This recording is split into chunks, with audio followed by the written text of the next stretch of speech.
जय हिंद फ्रेंड्स। तो इस वीडियो में बात करूंगा मैं सीएसएफ में सब इंस्पेक्टर की जॉब प्रोफाइल के बारे में। तो मैं भी एक सब इंस्पेक्टर ही हूँ, तो इसमें जो इन्फॉर्मेशन रहेगी वो ऑथेंटिक ही रहेगी। तो सब इंस्पेक्टर का सिलेक्शन सीएसएफ में कैसे होता है, उसके अलावा उसकी training, accommodation, medical facility, TADA, LTC, temporary duty, leave and salary, और बाद में कुछ बेसिक्स पॉइंट पर बात करेंगे। तो देखिए, सबसे पहले बात करता हूँ मैं सिलेक्शन की। तो सिलेक्शन सब इंस्पेक्टर का एसएससी के थ्रू होता है। तो एसएससी के जो एसएससी हर साल सीपीओ का एक एग्ज़ाम कंडक्ट करती है, तो उसका जो प्रोसीजर है उसको फॉलो अप करते हैं। तो जो भी एलिजिबिलिटी क्राइटेरिया है और एग्ज़ाम पैटर्न है, फिर उसके बाद में फिजिकल, देन उसके बाद मेडिकल होने के बाद में जब आपका सिलेक्शन सीएसएफ में हो जाता है, तो उसके बाद ट्रेनिंग के लिए जाते हैं आप निशा, नेशनल इंडस्ट्रियल सिक्योरिटी एकेडमी, जो कि हैदराबाद में है। तो सब इंस्पेक्टर की ट्रेनिंग 99% हैदराबाद में ही होती है, निशा में। और उसके अलावा जो जीओज होते हैं, जीओज की भी 100%, उनकी तो 100% निशा में ही होती है। ओके, तो 1% जो कभी काफ़ी बड़ा बैच हो जाता है, तो दूसरा जैसे देवली में है राजस्थान में, तो वहाँ पे भी शिफ्ट कर दिया जाता है। लेकिन कोशिश ये की जाती है कि 99% जो है सब इंस्पेक्टर की ट्रेनिंग वो निशा में ही हो। ओके, तो सिलेक्शन के बाद आपका जो ग्रेड पे होता है वो 4200 ग्रेड पे होता है। 4200 ग्रेड में आप लेवल 6 में आते हैं। तो जितनी भी फैसिलिटीज़ मिलती हैं वो लेवल 6 के अकॉर्डिंग मिलती हैं। और इसमें बेसिक रहता है 35,400 रुपये। मतलब आप जब ट्रेनिंग में चले जाएंगे तो ट्रेनिंग में पहले महीने से ही आपको जो आपका बेसिक रहेगा वो 35,400 रहेगा। उसके बाद में दूसरे अलाउंसेस मिलेंगे, लाइक एचआरए है और टीएडीए है, और उसके अलावा राशन मनी है। तो ये सब जितने भी अलाउंसेज हैं वो सब फिर बेसिक पे ही लगते हैं। तो बेसिक रहेगा 35,400 रुपये। बेसिक की बात इसलिए भी है कि आगे जितनी भी फैसिलिटी रहेगी वो जैसे मेडिकल को लेकर हो, एचआरए को लेकर हो, तो वो सब इसी के इर्द गिर्द रहेगी, बेसिक के ही। ओके, तो जैसे अभी इसमें आप ट्रेनिंग में जाएंगे तो ट्रेनिंग के में आपका जो है एचआरए नहीं मिलता है, तो उसमें केवल एक कंपनसेशन करके एक अमाउंट मिलता है, तो वो आपका अलाउंसेज में रहेगा। तो लेकिन अगर मैं सैलरी की बात करूँ तो ट्रेनिंग में इन हैंड आपको 55,000 रुपये के आसपास आपको मिल जाएंगे। और वो कैसे कैसे मिलेंगे, कौन कौन से उसमें अलाउंसेज होंगे, उसके लिए एक सेपरेट वीडियो बना रखी है, आप उसको देख सकते हैं। तो इसमें शॉर्टली आप यही समझ लीजिए कि 55,000 रुपये आपको इन हैंड मिलने वाले हैं। कटने के बाद है जो एनपीएस वगैरह कटता है उसके कटने के बाद में आपको 55 अराउंड में आपको इन हैंड सैलरी आपको मिल जाएगी। और यही सैलरी जब आप जो है यूनिट में चले जाते हैं तो लगभग 10,000 रुपये आपके और बढ़ जाएंगे। ओके, क्योंकि एचआरए मिलेगा और एचआरए के अलावा जो दूसरे टीएडीए है तो वो भी इसमें इंक्लूड हो जाएगा। हालांकि ट्रेनिंग सेंटर में मिलता है लेकिन कम मिलता है। तो वो अकॉर्डिंग टू सिटी, जब आप किसी बड़ी सिटी में जाएंगे तो एक्स कैटेगरी, वाई कैटेगरी और जेड कैटेगरी की सिटी होती है, उसके अकॉर्डिंग टीएडीए वो कंसिडर होता है। ओके, तो मतलब आप ये समझ लीजिए कि 10,000 रुपये आपके और बढ़ जाएंगे, तो लगभग 65,000 रुपये आपको इन हैंड मिलेंगे पहली सैलरी जब आप यूनिट ज्वाइन कर लेते हैं तब। तो 1 साल की आपकी ट्रेनिंग रहेगी। आप जो आपका ट्रेनिंग पीरियड रहेगा वो 1 साल का रहेगा। उसमें 6 महीने बाद जो है आपको 15 दिन का मिड टर्म ब्रेक मिलेगा। यानी कि जब 6 महीने की आपकी ट्रेनिंग कंप्लीट हो जाती है तो उसके बाद 15 दिन की आपको लीव मिलती है। उसके बाद में फिर आप लीव काट के आएंगे, फिर ज्वाइन करेंगे, तो फिर वो 6 महीने फिर आपके और ऐड होंगे। तो लगभग 1 साल की आपकी ट्रेनिंग होगी। तो 1 साल की जब ट्रेनिंग कंप्लीट हो जाती है फिर आपकी आती है लास्ट डे फिर आपका पीओपी। तो पीओपी की रिहर्सल चलती है, वो मतलब ये समझ लीजिए कम से कम 11 महीने की अगर ट्रेनिंग कंप्लीट हो जाती है तो लगभग 1 महीने फिर आपकी पीओपी की ही तैयारी चलती है। ओके, पीओपी यानी पासिंग आउट परेड। तो उस पर कोई चीफ गेस्ट के तौर पर किसी सीनियर ऑफिसर्स को या चीफ गेस्ट के तौर पर किसी पॉलिटिकल लीडर को मतलब बुलाया जाता है। तो फिर उसके बाद में तब जो है पीओपी सेरेमनी होती है। उस पीओपी सेरेमनी में आप जो है आप अपने गेस्ट बुला सकते हैं, अपने फैमिली मेम्बर, कोई रिलेटिव्स हैं उनको आप बुला सकते हैं। ओके, तो जब पीओपी की डेट आती है उससे 7, 8, 10 दिन पहले आपकी पोस्टिंग आ जाती है कि जैसे ही आपकी पीओपी कंप्लीट होगी उससे नेक्स्ट डे जो है फिर आपको आउट किया जाता है आपकी यूनिट के लिए। तो उसी टाइम पे आपकी जो है पोस्टिंग आ जाती है, मतलब 7, 8, 10 दिन पहले। तो उसी के लिए आप प्रिपेयर्ड रहते हैं। तो अब पोस्टिंग जो आती है वो देखिए, वो एक पोस्टिंग पॉलिसी के अकॉर्डिंग आती है कि सेक्टर चेंज होता है। आप नॉर्थ सेक्टर से हैं तो साउथ सेक्टर या ईस्टर्न सेक्टर, वेस्टर्न सेक्टर मिलता है। मतलब सेम सेक्टर को छोड़ के दूसरा कोई भी सेक्टर मिल सकता है। तो और उसके अलावा आपकी जो पोस्टिंग होगी यानी सब इंस्पेक्टर की या वो तो खैर सभी रैंक के लिए है, कांस्टेबल, हेड कांस्टेबल या सब इंस्पेक्टर या एसी, तो सभी की जो है ये फिक्स नहीं है कि आपको कौन सा सेक्टर मिलेगा। सेक्टर इन द सेंस एक तो ये होम जोन आउट जोन की बात कर रहा हूँ मैं, और एक सेक्टर मतलब सेक्टर ये क्या है कि शेयर सब में ये 5-6 सेक्टर में डिवाइडेशन है, जैसे एपीएस सेक्टर हो गया और उसके अलावा डीएमआरसी है, प्लांट सेक्टर है और एक प्राइवेट सेक्टर में भी है। तो इस तरीके से जो है जीबीएस सेक्टर है, तो इस तरीके से इन सेक्टर में आपकी पोस्टिंग होती है। तो किसी भी मोस्टली तो ये होता है कि फर्स्ट पोस्टिंग जो है आपकी एपीएस सेक्टर में ही होती है, और एपीएस सेक्टर में ना होकर फिर प्लांट सेक्टर में भी हो जाती है, तो फिर 2 या 3 साल बाद जो है फिर एयरपोर्ट सेक्टर में आना ही है 100%। ओके, तो उस सेक्टर में आपकी पोस्टिंग हो जाएगी।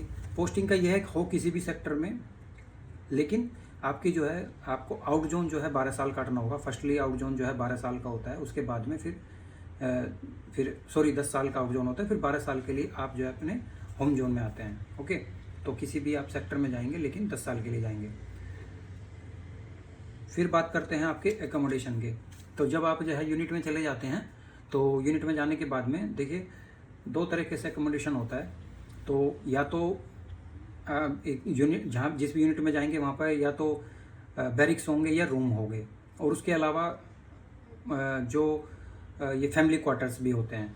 तो देखिए अगर आप बैचलर हैं तो बैचलर में आपको या तो बैरिक में, जो अगर बैरिक अकोमोडेशन में बैरिक वहाँ पे है या मतलब बैरिक अवेलेबल है तो बैरिक मिलेगी, और उसके अलावा अगर वहाँ पे रूम्स की फैसिलिटी है तो वहाँ पर रूम मिलेंगे, और जो फैमिली मेम्बर होते हैं उनको फिर फैमिली क्वार्टर अलॉट होते हैं। ओके, तो अब इसमें 2 चीज़ें आती हैं। अगर आप फैमिली मेम्बर हैं, अगर आपकी शादी हो रखी है, देखो फैमिली मेम्बर भी 2 तरीके से होते हैं। फैमिली मेम्बर फोर्स की लैंग्वेज में उसको बोला जाता है जो अपनी फैमिली को साथ में रख रहे हैं, यानी अपनी वाइफ को साथ में रख रहे हैं, अपने पेरेंट्स को साथ में रख रहे हैं, उसको फैमिली मेम्बर बोला जाता है। और बैचलर वो जो सिंगल रह रहा है, आपकी शादी भी होगी है लेकिन आप सिंगल रह रहे तो आप बैचलर ही कंसिडर किए जाएंगे। ओके, तो इसमें 2 तरीके से फिर ये कंसिडर हो जाता है। तो बैचलर में अगर वहाँ बैरिक्स है तो बैरिक्स में रहना पड़ेगा, रूम है तो रूम अलॉट हो जाता है, रूम में रहना पड़ेगा। उसके अलावा ये नहीं ऑप्शन होता है कि अगर आप बैचलर हैं तो आप जो है मतलब फैमिली को साथ में नहीं रख रहे हैं तो फिर आउट लिविंग रहेंगे या फैमिली क्वार्टर में रहेंगे, फिर वो तब अलॉट नहीं होता है। हाँ, आप ये कर सकते हैं कि एचआरए के लिए आप जो है जाते अपनी एप्लीकेशन दे देंगे कि मैं अपनी फैमिली के साथ में रहना चाहता हूँ, तो जैसे आपका एचआरए कंसिडर हो जाता है तो अपनी फैमिली को ला सकते हैं। अदरवाइज अगर जो है अगर आपकी शादी नहीं हुई है और आप जो है आउट लिविंग रहना चाहें और फैमिली क्वार्टर में रहना चाहें तो वो पॉसिबल नहीं है, वो बिल्कुल भी पॉसिबल नहीं होगा। उसके अलावा तो बस वही है, पेरेंट्स का ऑप्शन है। पेरेंट्स में भी फिर आपको कंडीशन दिखानी पड़ती है कि हाँ किस कंडीशन में आप उनको रखना चाहते हैं। ओके, बाद आप जब बैरिक में रहते हैं यूनिट की, तो आप ड्यूटी में जाने के लिए फिर आपको जो है बस प्रोवाइड की जाती है, यानी कि यहाँ से बस में पूरी शिफ्ट जाती है। शिफ्ट वाला सिस्टम है, ये तो मोस्टली सभी जानते होंगे। 8 घंटे की ड्यूटी है, उसके बाद में फिर आपका रेस्ट है। ओके, तो उसके लिए जाने के लिए आपको जो है बस प्रोवाइड की जाती है, बस में आप जाते हैं। मान ली मॉर्निंग शिफ्ट है तो आपको जो है मॉर्निंग शिफ्ट मान ली 6 बजे से है तो 5:30 बजे तक बस जो है आपके मतलब 5:30 बजे तक आपकी रेडी होकर खड़ी रहेगी आपकी यूनिट में, आप जो उसमें बैठ कर चले जाएंगे। या अकॉर्डिंग टू डिस्टेंस भी होता है, मान ली ज़्यादा दूर है तो हो सकता है 5:15 बजे तक रेडी होना पड़े आपको, तो वो अकॉर्डिंग टू डिस्टेंस डिपेंड करता है आपकी यूनिट से, यानी आपकी बैरिक से आपकी जो है जो लोकेशन है, प्लांट्स है या एयरपोर्ट्स है, वो कितनी डिस्टेंस पे है। हो सकता है आपकी प्लांट में लगे तो प्लांट में भी प्लांट के हिसाब से भाई 10 मिनट की डिस्टेंस है तो उस हिसाब से 5:40 पे बस निकले, तो इस तरीके से मतलब होता है। तो लेकिन एवरेज आप मान के चलिए अगर मतलब किसी भी शिफ्ट में मोस्टली आपको आधे घंटे पहले रेडी होकर बस में बैठ जाना है। तो ये तो होता है बैचलर का। और अगर जो फैमिली मेम्बर है वो फैमिली मेम्बर हो सकता है फैमिली क्वार्टर में रह रहे हो सकता है वो आउट लिविंग में कहीं पे अपने ओन कोई रेंट पे कोई फ्लैट वगैरह लेकर रह रहे हो, तो उनको अपने खुद के अरेंजमेंट से जाना पड़ता है। उसके लिए उसका टीपीटी मिलता है, तो टीपीटी हालांकि इनको भी मिलता है और टीपीटी उनको मिलता है, तो उनका थोड़ा ज़्यादा हो जाता है क्योंकि उनको फुल एचआरए में, तो उनको फिर ओन अरेंजमेंट से जाना पड़ता है। तो और ओन अरेंजमेंट से जाना पड़ता है तो सब यही कोशिश करते हैं जो फैमिली मेम्बर है कि नियर अबाउट जो है लोकेशन में लें, मतलब अगर जो भी प्लांट है या एयरपोर्ट्स हैं तो उनके आसपास में ही अपना जो है वो फैमिली क्वार्टर वगैरह देखते हैं, फ्लैट देखते हैं, जहाँ भी रहना है तो उस हिसाब से रहते हैं। अब बात कर लेते हैं मेडिकल फैसिलिटी की। तो देखिए मेडिकल फैसिलिटी का ये होता है, हमें 2 चॉइस दी जाती हैं, आप पैनल का ट्रीटमेंट लेना चाहते हैं या आयुष्मान कार्ड का। आयुष्मान कार्ड क्या होता है, वो MHA फंडेड होता है, और जो पैनल के हॉस्पिटल्स होते हैं वो अथॉरिटी के फंडेड होते हैं, यानी कि जिस भी जगह पे आपकी पोस्टिंग है, लाइक जैसे मेरी कलकत्ता एयरपोर्ट पे पोस्टिंग है, तो कलकत्ता एयरपोर्ट की एक अथॉरिटी होगी जिसको एआई बोलते हैं, एयरपोर्ट अथॉरिटी ऑफ इंडिया, तो उसका टाई अप हो जाता है वहाँ के उस सिटी के बड़े बड़े जितने भी हॉस्पिटल्स हैं सभी में उसका टाई अप हो जाता है। जब उनका टाई अप हो जाता है तो उनको बोलते हैं पैनल के हॉस्पिटल। तो फिर गवर्नमेंट हमें चॉइस देती है कि आप आयुष्मान कार्ड की फैसिलिटी लेना चाहते हैं या पैनल हॉस्पिटल्स की। तो मोस्टली क्या है, पैनल की हॉस्पिटल्स, जो पैनल के हॉस्पिटल है उसी को प्रीफर करते हैं, आयुष्मान कार्ड को प्रीफर नहीं करते हैं, क्योंकि आयुष्मान कार्ड का क्या होता है कि उसका अभी प्रोसीजर मोस्टली चल ही रहा है कि कहीं पर आयुष्मान कार्ड एक्सेप्टेड है, कहीं पर नहीं है। तो हमारे लिए ज़्यादातर बेनिफिशियल वो पैनल का ही होता है। तो पैनल में भी फिर दो तरीके से ट्रीटमेंट होता है, ये एक बोलते हैं इन पेशेंट, दूसरा होता है आउट पेशेंट। इन पेशेंट वो होता है जब आप जो है हॉस्पिटल में एडमिट हो जाते हैं, मतलब कोई ऑपरेशन कराना है, सर्जरी कराना है, या डॉक्टर ने प्रिस्क्रिप्शन में लिख दिया कि भाई ये जो है बंदा 5 दिन के लिए एडमिट होगा, कुछ टेस्ट वगैरह होंगे या उसके अलावा कुछ और ट्रीटमेंट होगा, तो फिर मतलब जब हॉस्पिटल में एडमिट हो जाते हैं उसको इन पेशेंट बोला जाता है। तो एक तो वो ट्रीटमेंट होता है, और एक होता है आउट पेशेंट। आउट पेशेंट में जैसे सर्दी खांसी जुकाम वगैरह कुछ हो गया तो आपने बाहर से बाहरी दवाई ले ली, भाई किसी क्लिनिक पे गए या किसी हॉस्पिटल में गए, आपने कंसल्टेशन फीस दी डॉक्टर को, उसके बाद में उसमें मेडिसिन वगैरह लिख दी, वो लेके आप घर पे आ गए, तो ये एक होता है आउट पेशेंट कंसिडर। तो अब इसमें चीज़ आ जाती है कि फिर इसके जो अमाउंट है वो कैसे पे होता है। तो जो इन पेशेंट का है, इन पेशेंट में आपको 1 रुपये भी अपने पास से नहीं देना होता है। उसके लिए क्या होता है, क्रेडिट नोट जारी करता है अथॉरिटी।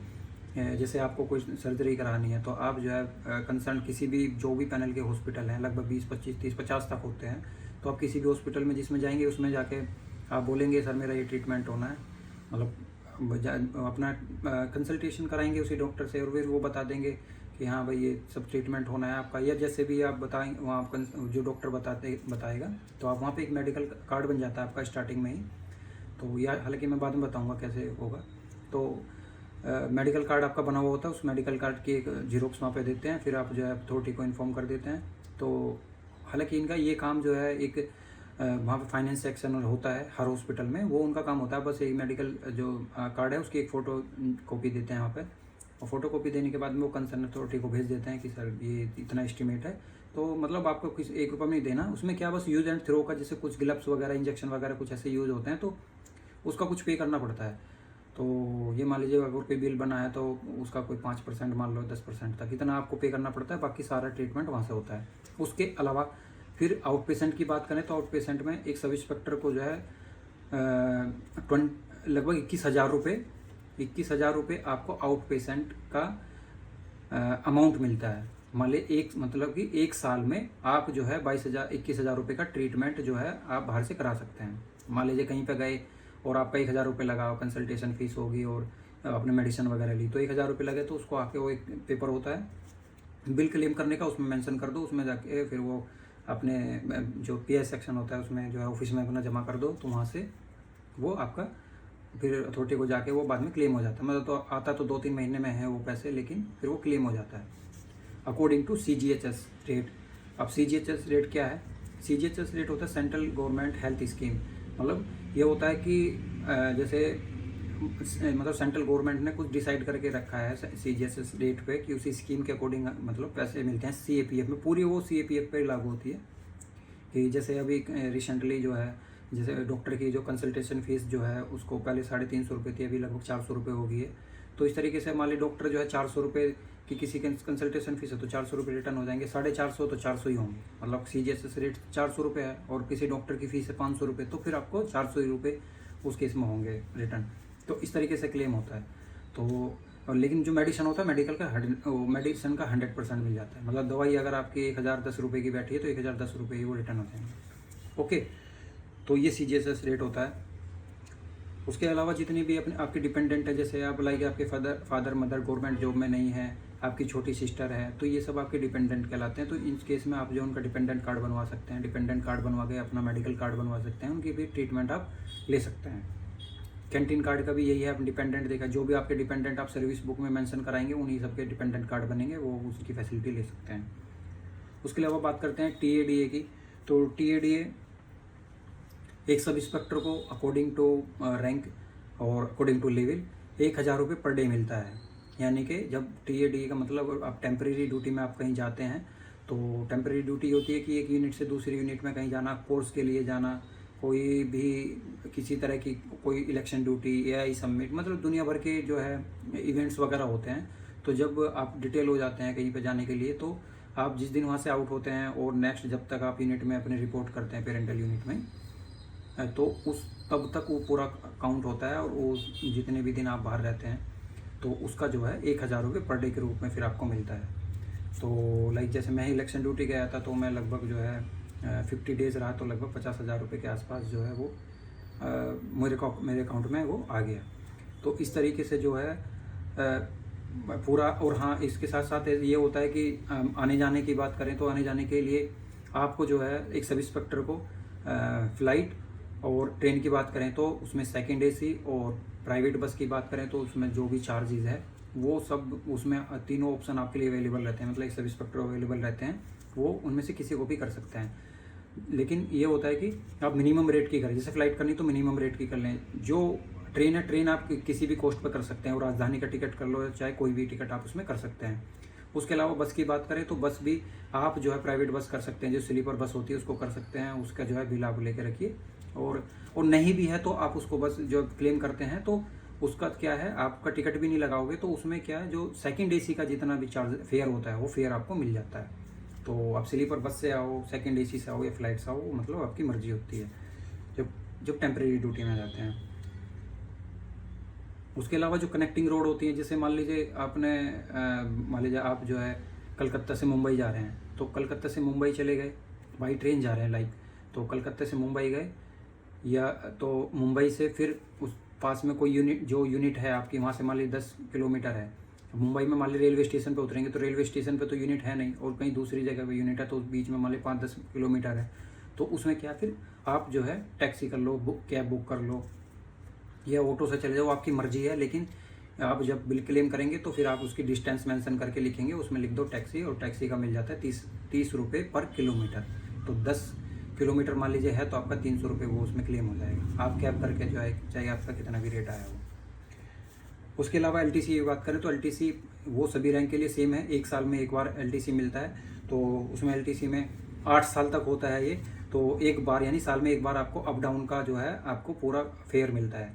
लेकिन इसमें यह है कि अकॉर्डिंग टू टाइटलमेंट ही होता है कि जैसे वो मैंने बता दिया कि आप फ्लाइट से भी जा सकते हैं, और ट्रेन से भी जा सकते हैं, बस भी जा सकते हैं। लेकिन इसमें एक कंडीशन ये होती है कि आपको फेयर सेकंड एसी का मिलेगा।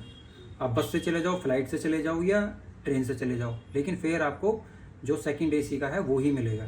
लाइक आपका जो है कलकत्ता से मान लीजिए दिल्ली जा रहे हैं, और फेयर उसका सेकंड एसी का 3,000 रुपये है, तो आपको 3,000 रुपये मिलेगा। अब मान लीजिए आप फ्लाइट से जाना चाह रहे हैं, 4,000 रुपये है, तो फिर ये समझ लीजिए आपको मिलेगा 3,000 रुपये। ओके, तो ये सिस्टम होता है एलटीसी में। लेकिन ये टेम्परेरी ड्यूटी के केस में नहीं होता है सर। टेम्परेरी ड्यूटी के केस में 4,000 रुपये आपके लगे तो 4,000 रुपये आपको रिटर्न मिलेंगे।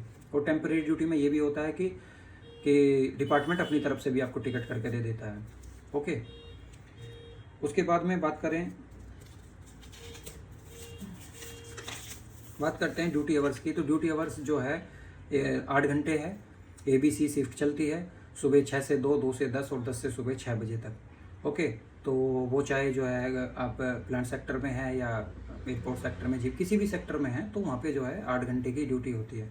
उसके अलावा ये होता है कि जैसे आपने कोई कोर्सेज वगैरह कर लिए, कोर्सेज वगैरह आते हैं यूनिट में, जैसे क्वार्टर मास्टर के लिए जो है क्वार्टर मास्टर का, हालांकि क्वार्टर मास्टर का तो एक चार्ज दिया जाता है, थोड़े से आपको नॉलेज है अच्छी। उसके अलावा ट्रेनिंग IC वगैरह बन जाते हैं, जैसे लाइक आपने कोई इंस्ट्रक्टर कोर्स वगैरह किया हुआ है तो उसमें ट्रेनिंग IC बना देते हैं। तो उसमें क्या जनरल शिफ्ट लगती है, मतलब सुबह 10 बजे से लेकर शाम को 5-1 बजे तक। तो इसके अलावा BDDS IC होते हैं, QRT वगैरह कोर्स का रखा है तो QRT IC भी बन जाते हैं। तो ये होता है मतलब जनरल शिफ्ट के लिए। अगर आपने कुछ कोर्सेज वगैरह का रखा है और वहाँ पे ज़रूरत है कि इंचार्ज की, तो फिर वहाँ पर IC बना देते हैं, फिर आपकी जनरल शिफ्ट लगती है। और साथ में जो कॉन्स्टेबल रैंक के होते हैं वो उसको हैंडल करते हैं, उनकी कंटिन्यू मतलब उनकी ड्यूटी आवर्स लगती है 8-8 घंटे की। तो ये होता है फिर मतलब एक, अगर आपको इंचार्ज बनाया जाता है तो। उसके अलावा वीकली ऑफ की बात करूँ तो एज पर टर्न वो सभी के लिए सेम है। उसमें ये नहीं है कि हाँ सब इंस्पेक्टर को पहले मिलेगा या कांस्टेबल को बाद मिलेगा, ऐसा कुछ नहीं है। एज पर टर्न वो सभी को सेम मिलता है। जिसका टर्न आ रहा है, स्ट्रेंथ सही है, तो आपको वीकली भी मिलता रहेगा, नहीं तो 15 दिन में मिलता रहेगा, 10 दिन में। वो मतलब फिक्स नहीं होता है, वो अकॉर्डिंग टू स्ट्रेंथ ही होता है, तो मोस्टली लेकिन मिल जाता है। प्रमोशन की बात करूँ तो देखो प्रमोशन की यहाँ पे थोड़ी सी मतलब थोड़ा सा नेगेटिव ड्रॉबैक है, क्योंकि और दूसरे CAPF में बात करें तो थोड़ा प्रमोशन थोड़ा फास्ट है, लेकिन यहाँ पे थोड़ा स्लो है, थोड़ा ज़्यादा ही स्लो है। आप सब इंस्पेक्टर से इंस्पेक्टर बनने में लगभग ये समझ लीजिए 15 साल लग जाएंगे यहाँ पे। हालांकि एक इंस्पेक्टर का अभी मैं रिसेंटली देख रहा था कि केस भी के रखा है कि सब इंस्पेक्टर से इंस्पेक्टर बनते हैं, इंस्पेक्टर के बाद में इसी का आना चाहिए प्रमोशन, लेकिन वो एक ही रैंक में मतलब रिटायर हो गए। तो ऐसे सब इंस्पेक्टर ने क्या है कुछ केसेस का रखे हैं इंस्पेक्टर रैंक में जो है, तो इसमें थोड़ी सी हो सकता है आगे जाके कुछ चेंज हो, लेकिन फिलहाल तो यही है कि लगभग 15 साल लग रहे हैं सब इंस्पेक्टर टू इंस्पेक्टर बनने में। लेकिन ये है कि आपको पर ईयर तो इंक्रीमेंट मिलता ही रहेगा और 10 साल बाद एक MEC पे लगता है। ओके, तो MEC पे क्या है एक इंक्रीमेंट एक्स्ट्रा लगता है। उसके बाद बात करें ट्रांसफ़र पॉलिसी की, तो ट्रांसफ़र पॉलिसी यही है, सेंट्रल गवर्नमेंट की जॉब है, तो स्टार्टिंग के 10 साल आपको आउट जोन काटने हैं, वो किसी भी जोन में हो सकते हैं। लेकिन इसमें एक चीज़ और आ जाती है, मान लीजिए आप जो है दूसरे जोन में आ गए, अपने जोन से दूसरे जोन में आए, साउथ जोन में या ईस्टर्न जोन में कहीं पर आ गए, तो अब सेक्टर ये जोन में मतलब एक ही बात है। तो अब जोन में आ गए तो उसमें क्या होता है कि लाइक जो है कभी विलिंग आ जाती है, तो आपके जोन में ही आ गई, लाइक जो है लाइक मैं साउथ में आ गया, किसी चेन्नई में एयरपोर्ट पे आ गई मेरी पोस्टिंग, और 1 साल 2 साल बाद जो है एक विलिंग निकल गई कि कोई इंडक्शन हो रहा है नॉर्थ में, राजस्थान में, यूपी में, हरियाणा में किसी का इंडक्शन हो रहा है किसी कोई यूनिट का, तो उसमें विलिंग मांगते हैं, तो विलिंग दे सकते हैं। विलिंग अगर वहाँ दे के वहाँ दे के आप चले गए, आपकी पोस्टिंग हो गई, तो फिर आपको क्या है कि आपकी पोस्टिंग तो उधर हो जाएगी, लेकिन फिर आपका जो है होम जोन काउंट होगा। तो थोड़ा सा ये भी होता है, आप जो उस हिसाब से प्रिपेयर्ड रहें। अगर बैचलर है तो आप कोशिश करो कि आपकी 10 साल जो है फिर अपने आउट जोन में काट लो, उसके बाद में फिलिंग दे के फिर अपने जोन में चले जाओ। उसके बाद में फिर आ जाता है आपका लीव। तो लीव की बात करें तो लीव सभी के लिए वो भी सेम ही है, वो कांस्टेबल टू इंस्पेक्टर वो सब सेम ही है, ठीक है। तो इसमें क्या है कि वो 30 दिन का EL है, 15 दिन का CL है, 4 CCL है, 2 RH है और 15 दिन का HPL है। तो ये आपकी लीव होती है। लीव प्लान अपने हिसाब से भरें, और लीव के रिगार्डिंग भी मैंने एक वीडियो बना रखी है डिटेल में, उसको देख सकते हैं, मतलब डिटेल में समझने के लिए। पोस्टिंग पॉलिसी पे भी एक वीडियो मैंने बना रखी है, आप उसको प्लेलिस्ट में चेक करके उसको भी देख सकते हैं, वो भी डिटेल में बना रखी है कि हाँ भाई किसका घर कहाँ पे है, किस जोन में पड़ता है, तो वो कैसे कंसिडर होता है, तो वो भी लिस्ट मैंने बना के रखी है, वो वीडियो बना रखी है, उसको भी आप देख सकते हैं। तो उसके अलावा एक 15 दिन की पेरेंटल लीव मिलती है, वो तब होती है जैसे किसी को बच्चा हुआ है, तो मतलब आपकी वाइफ को कोई बच्चा हुआ है, तो उस केस में क्या है 15 दिन की पेरेंटल लीव मिलती है, वो मतलब एक केयर करने के लिए होती है। तो आप EL लगा के जो है उसको अगले 3 महीने तक ले सकते हैं। मान लीजिए नवंबर में बच्चा हुआ है, तो नवंबर में डिलीवरी के बाद में, डिलीवरी के डेट से 3 महीने तक आप उसको मतलब ईयर कर सकते हैं। ओके, नवंबर में हुआ तो दिसंबर, जनवरी, फरवरी तक आप कभी भी जा सकते हैं। तो 15 दिन की वो PL मिल जाती है, वो एक्स्ट्रा होती है, और वो 2 बच्चे तक मिलती हैं। ओके, तो 15 दिन की अपनी PL ले लो, उसमें जो है 15 दिन की या 20 दिन की लेके 1 महीने की आराम से छुट्टी चले जाओ। तो वो ये 2 बच्चे तक ये मिलती हैं 15-15 दिन की। उसके बाद बात करें आपकी सैलरी की, तो सैलरी की मैंने आपको बता दिया। इन हैंड आपको ट्रेनिंग सेंटर में लगभग 55,000 रुपये के आसपास मिलेगी। और जो है जब आप पोस्टिंग में यूनिट में चले जाते हैं, तो यूनिट में मतलब ये समझ लो आप यूनिट में चले गए तो एक इंक्रीमेंट तो लगेगा ही आपको 100%। तो अभी 35,400 है ट्रेनिंग में, मतलब ट्रेनिंग में 35,400 मिलती है, तो यूनिट में जाने पे आपकी 36,500 हो जाती है, 3% इंक्रीमेंट लगता है। और अभी इसका बेनिफिट अभी जब वो है कि जब आपको फिटमेंट फैक्टर अभी नहीं लगे हैं, मतलब जो 8 पे कमीशन में जो आया, 8 पे कमीशन का बेनिफिट आप सभी को, अभी जो जितने नए रिक्रूट है सभी को मिलेगा। लेकिन अभी मैं वो फिटमेंट फैक्टर से पहले की बात कर रहा हूँ, जब तक वो 8 पे कमीशन पूरे तरीके से लागू नहीं हो जाता है, तब तक अभी जब आप यूनिट में जाएंगे तो आपकी एक इंक्रीमेंट के साथ में 3% आपका इंक्रीमेंट जैसे लगेगा, तो आपकी 36,500 हो जाएगी। लगभग 1,050 रुपये बैठते हैं, तो मतलब 1,100 रुपये आपके 35,400 में ऐड हो जाएंगे, तो 36,500 रुपये आपकी बेसिक सैलरी हो जाएगी।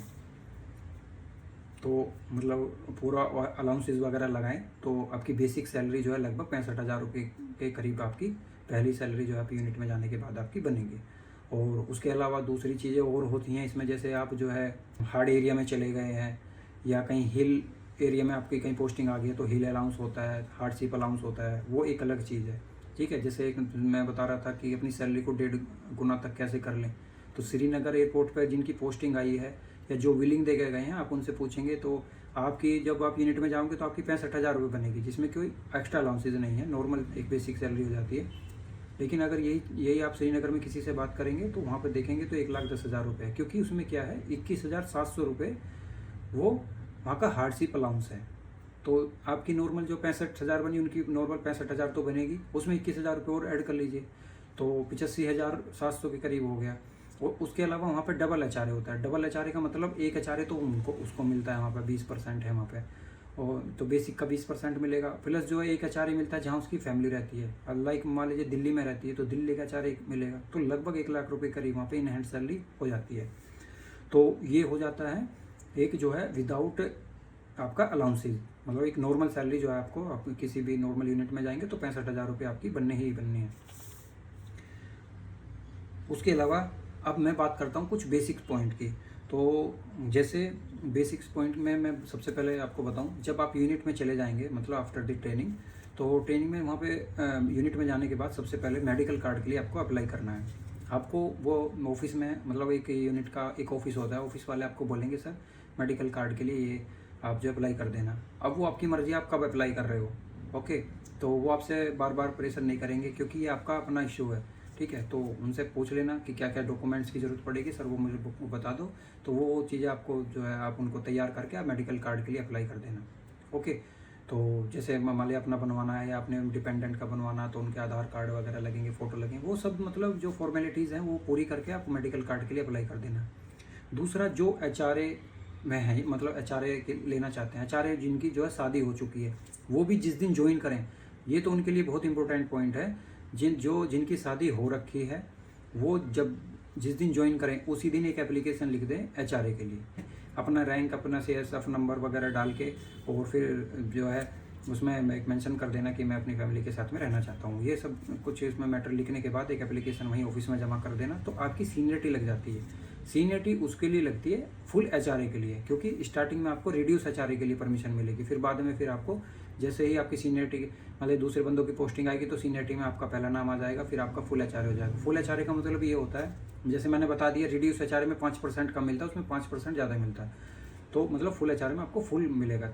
तो जिस भी सिटी में अगर 10-20% 30% वाली सिटी है, वाई कैटेगरी एक्स कैटेगरी वाली, तो आपको फुल एचआरए मिलेगा, और एक्स्ट्रा भी कुछ पैसा उसमें नहीं कटता है। तो मतलब काफ़ी बेनिफिट हो जाता है, 4-5 हज़ार रुपये का बेनिफिट आप मान के चलिए, अगर आप जो है आपका फुल एचआरए हो जाता है। रिड्यूस एचआरए में तो मतलब 4-5 हज़ार रुपये लॉस है, समझ लीजिए, पर मंथ। उसके अलावा आपको जो है अपना यूनिट में एंजॉय करना है, मतलब अपनी ड्यूटी करके आओ, ड्यूटी करने के बाद में अपना खाओ पियो मज़े से रहो, उसके बाद में शाम को अपना घूमने कहीं पे चले जाओ, लाइक मूवी देखने जाओ, शॉपिंग वॉपिंग करो, क्योंकि आपकी जो ड्यूटी है वो एक अच्छी सिटी में ही होगी, हमारे कहीं प्लांट है वो अवेलेबल, और दूसरा या एयरपोर्ट्स है, एयरपोर्ट्स रहेगा तो समझ लो एक अच्छी सिटी होगी। ज़्यादातर तो आप देखते हो कैपिटल में ही होते हैं एयरपोर्ट्स होते हैं, आपका कितना भी मतलब एक रिमोट एरिया में भी कोई लोकेशन क्यों ना हो, लेकिन वो एक सिटी में ही रहेगा, ओके।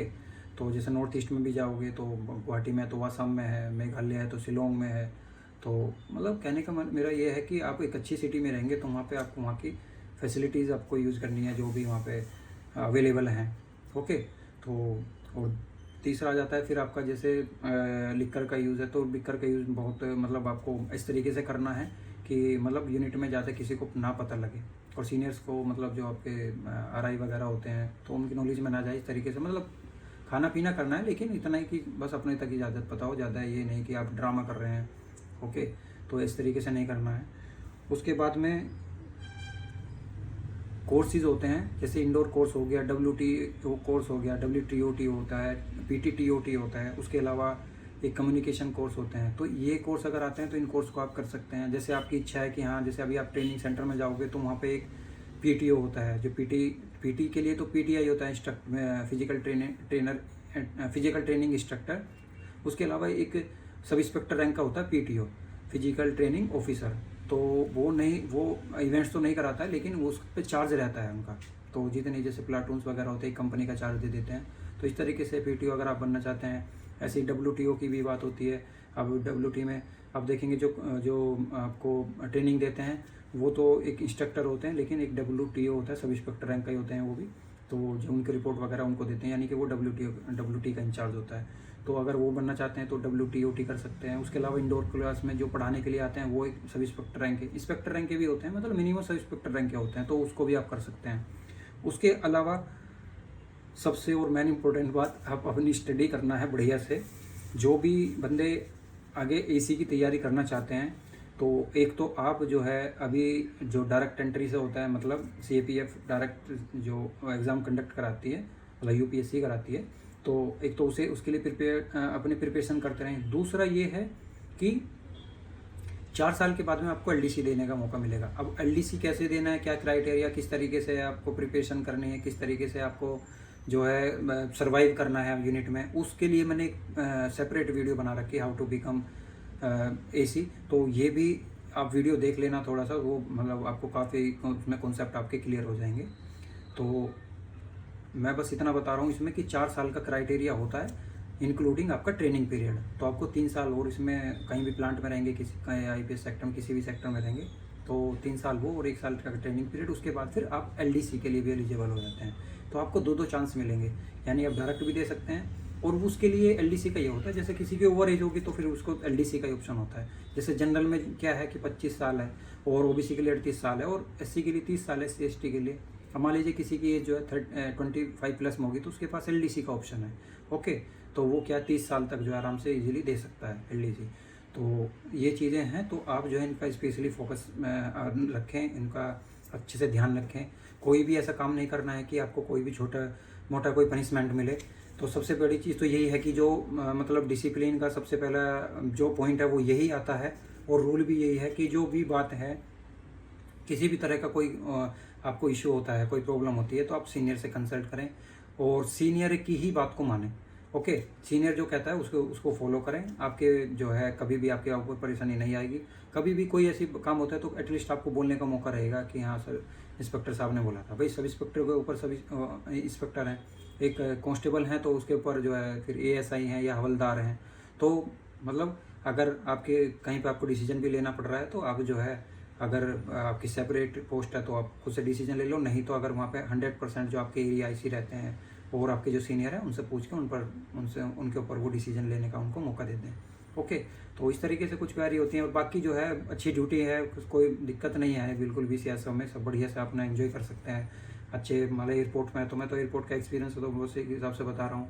आपको बढ़िया पब्लिक इंटरेक्शन करने का मौका मिलेगा, अच्छे अच्छे VIPs आते हैं, पॉलिटिकल लीडर्स आते हैं, सब अच्छे से आपको ट्रीट करेंगे। दूसरा ये है कि आपको जो है AC एयरपोर्ट सेक्टर में तो कोई AC में ही रहना है, इवन DMRC में भी AC वगैरह में ही रहना है। तो वहाँ पे सब AC वगैरह में, ठंडा है तो गर्म AC चलेगा, गर्म और गर्मी है तो वो ठंडे AC चलता रहेगा।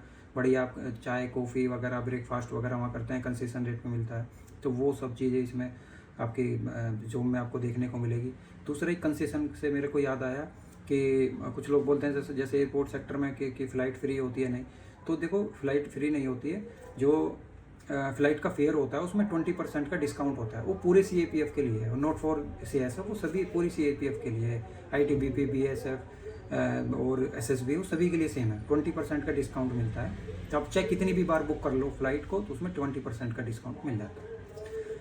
तो ये थी सब इंस्पेक्टर के रिगार्डिंग जितने भी पॉइंट्स थे वो मैंने आपको बता दिए। इसके अलावा अगर आपकी कोई क्वेरी है तो कमेंट बॉक्स में मुझे कमेंट कर सकते हैं। टेलीग्राम ग्रुप का भी लिंक है, और उसके अलावा इंस्टाग्राम का भी लिंक है, वहाँ पे आप मुझे फॉलो करके अपने अपने क्वेश्चन पूछ सकते हैं। और किसी भी क्वेरी हो, किसी की भी कॉमन क्वेरी है तो आप यहाँ भी पूछ सकते हैं, और किसी की जो पर्सनल क्वेरी है कोई कुछ, तो आप जो है टेलीग्राम पे या इंस्टाग्राम पे पर्सनली मुझे मैसेज कर सकते हैं। तो चलिए फिर मिलते हैं किसी न्यू वीडियो में नए टॉपिक के साथ। तब तक ध्यान रखिए। Thank you. जय हिंद।